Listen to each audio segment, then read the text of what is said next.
Hello, everyone, and welcome to another episode of the VMblog Expert Interview Series. And today we're being joined by Shailesh, the Chief AI and Marketing Officer at FabrixAI. Welcome to the show. Hey, thanks, Dave. This is a pleasure to be on your show. Looking forward to it. Now, before we get into it, I know we got a lot of cool, interesting topics to talk about. Maybe you could introduce yourself a little bit and provide us with some background information.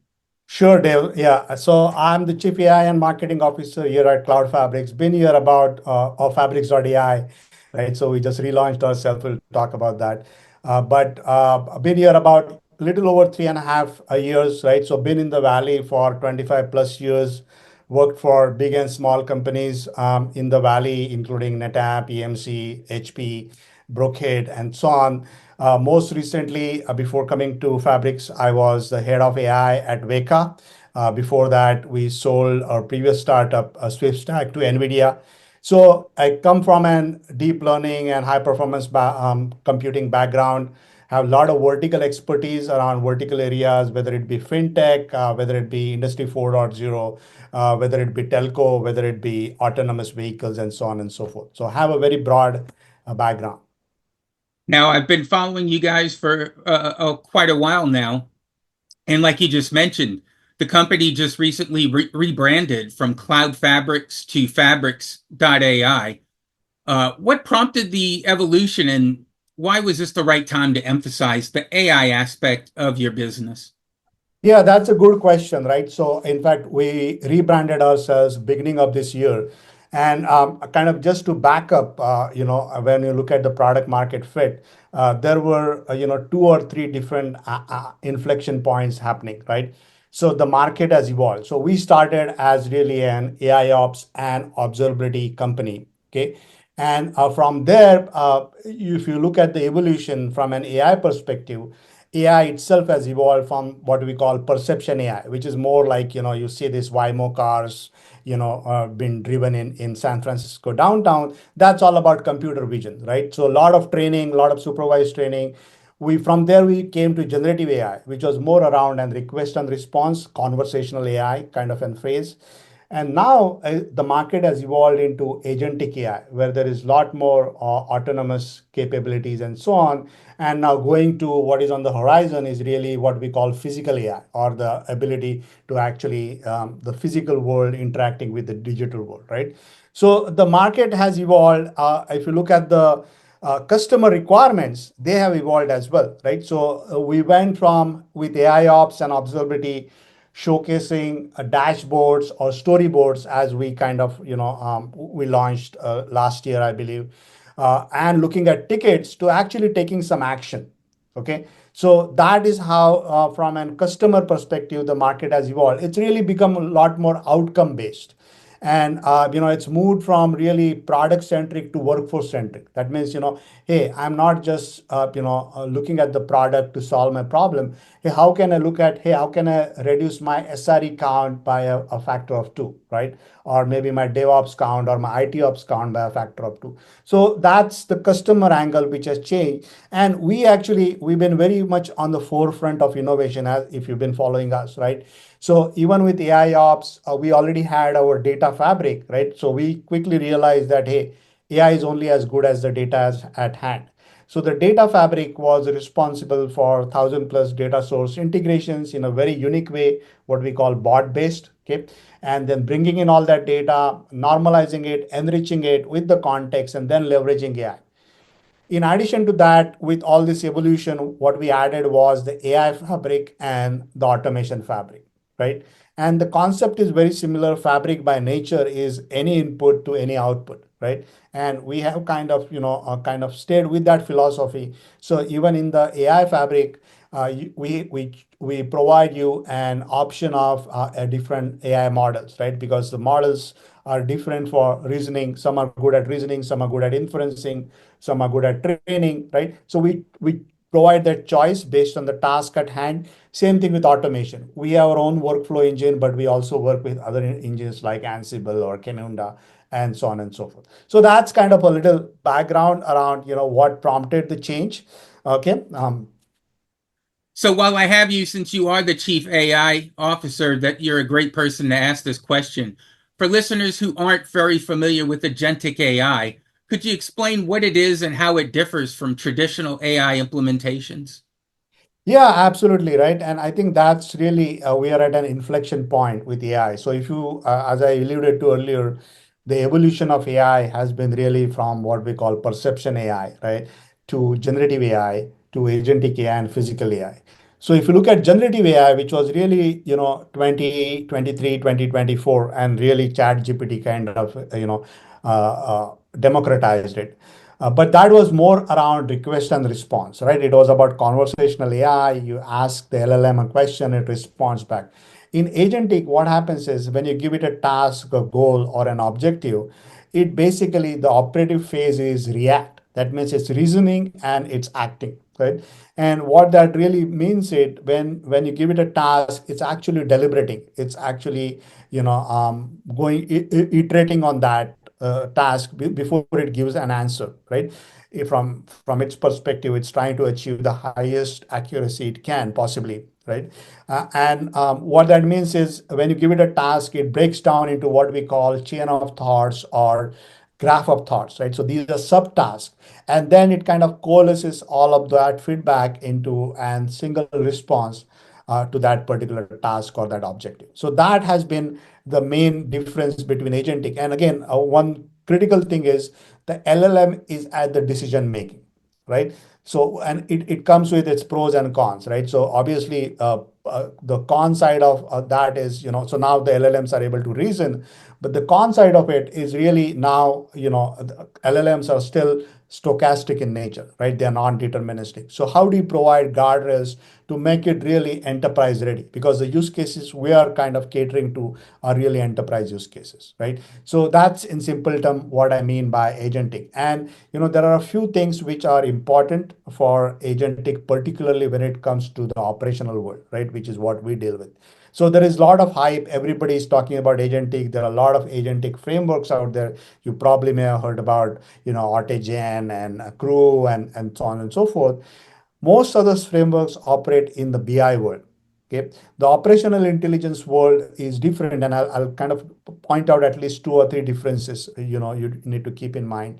So first and foremost, operational world is all about streaming data, right? So things are happening in almost near real time. You're getting these events, alerts, right? You're getting time series data. So your agentic framework needs to have that ability to be able to work on almost near real time data. Okay, and that's what our data fabric that's our kind of unique differentiator. The second aspect is if you look at agentic and if you look at the recent evolution around MCP and so on, it's built on your APIs, right? And they are exposed differently through MCPS tools.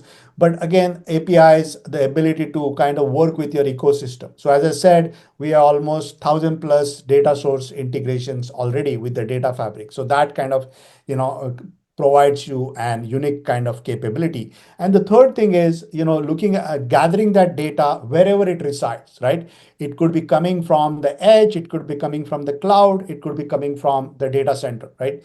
And that ability, so we work with a number of different data sources, whether it be Splunk, whether it be Elastic, whether it is be ArangoDB, whether it be data lakes, right?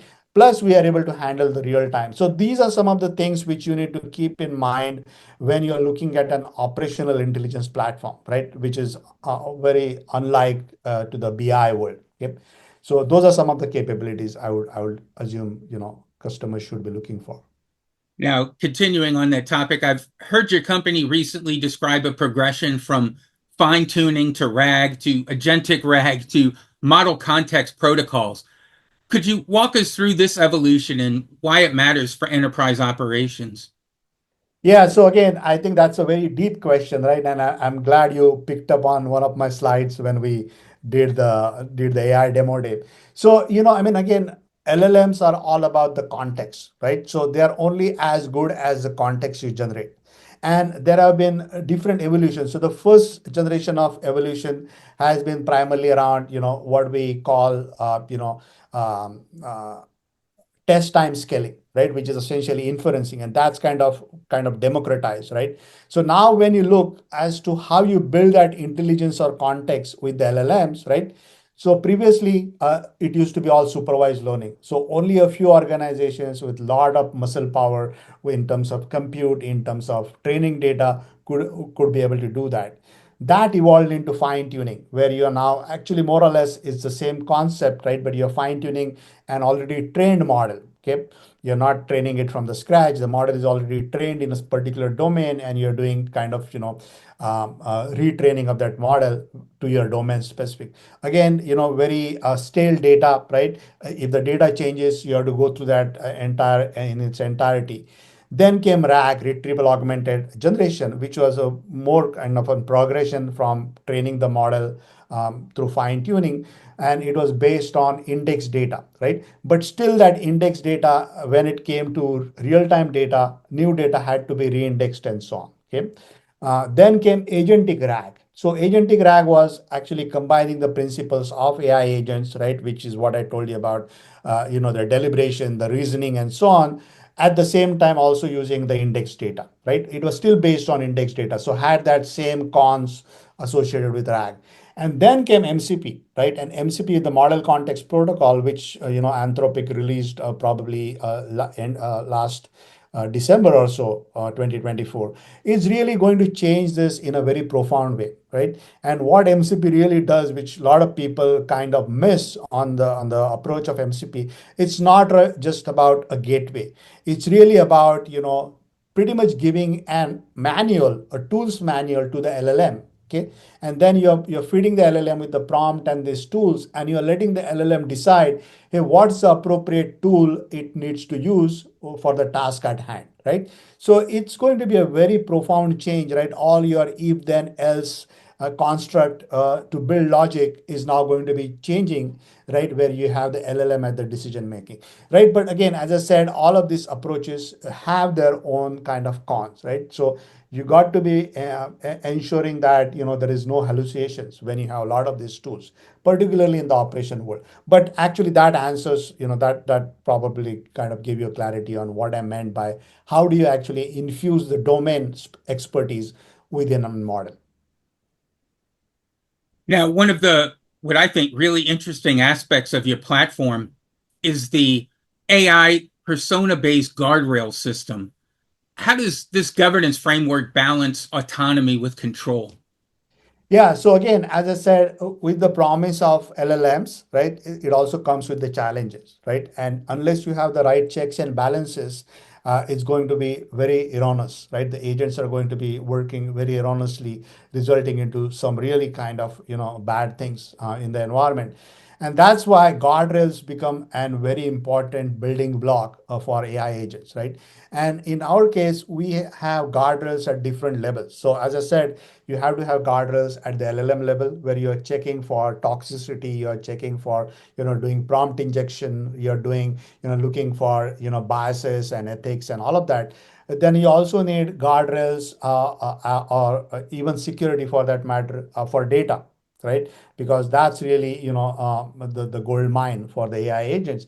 And then finally, you need guardrails at the agentic level where you have to ensure that the agents themselves are not behaving erroneously. So if you look at our platform architecture, what we have done is at the MCP level, we have a lot of tools, right? As I said, when you're dealing with real-time data, you got to have a lot of these tools. How do you enrich the data? How do you ingest the data, right? How do you normalize the data and so on? So what we have done is we have divided those tools into different domains, right? So it becomes now easy for to export those domains and the tools underlying to the LLM. So there's some level of demarcation to ensure there is no hallucination. On top of that, what we have done is this concept of AI personas, right? So a CXO persona is very different than a level 2 or a level 3 engineer. And what that means is each of these personas have a certain access to the data, to the tooling, to the LLMs based on their personas, right? So they can only look at things from their sandbox, right? And that ensures that there are no erroneous operations. One persona is not kind of overstepping on the other's boundary and so on and so forth. So again, for us, it's very important aspect, right? And we have our own guardrails at the agentic level, but we also work with other security and guardrail companies. Like one of the partners is Turmeric. We also work with Cisco's AI defense, right, which looks at it from an LLM perspective. Okay, so Now, for organizations who might just be, at the beginning stage of exploring agentic AI for operations, what's the best use case, a first use case that they might consider, and why? yeah, so I would say, if you look at the use cases, they are by and large into two buckets, right? So one are the operational use cases, which is more around ROI, right? And the returns on productivity enhancements, right? And then there are other use cases which are more value based, right? That you are now able to launch new business models and so on and so forth.